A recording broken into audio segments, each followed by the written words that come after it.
अमरावती यवतमाळ महामार्गावर असलेल्या अशोकनगरातील दिनेश अण्णाजी देशमुख यांच्या पान सेंटरला व झेरॉक्स मशीनला रात्री 12 वाजताच्या दरम्यान अचानक शॉर्ट सर्किटमुळे झेरॉक्सच्या बाजूला असलेल्या इंधनाने अचानक पेट घेतल्याने देशमुख यांच्या दुकानाला आग लागली। लागलेल्या आगीमुळे दुकानातील झेरॉक्स मशीन, फ्रीज, खर्रा मशीन, इलेक्ट्रॉनिक वजन काटा, पान मटेरियल आदी साहित्य आगीत भस्मसात झाले। यामध्ये व्यावसायिकांचे अंदाजे 2.5 लाखांचे नुकसान झाले आहे। भौरीलाल लांजेवार यांच्या दुकानातील 2 शिलाई मशीन, वरलॉक मशीन, टेबल प्रेस, शिलाईसाठी आलेले व शिवलेले कपडे असा 1.5 लाखांचा मुद्देमाल आगीत जळून खाक झाला आहे। प्रशांत यांच्या पान सेंटर मधील फ्रीज व पान मटेरियल व इतर साहित्य जळून खाक झाले। यात अंदाजे 50,000चे नुकसान झाले आहे।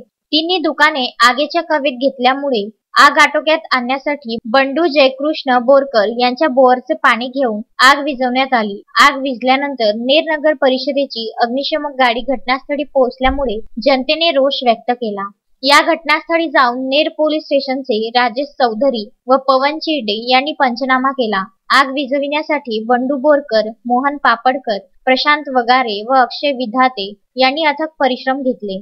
नवनाथ दरोई, विदर्भ न्यूज, नेर परसोपंत।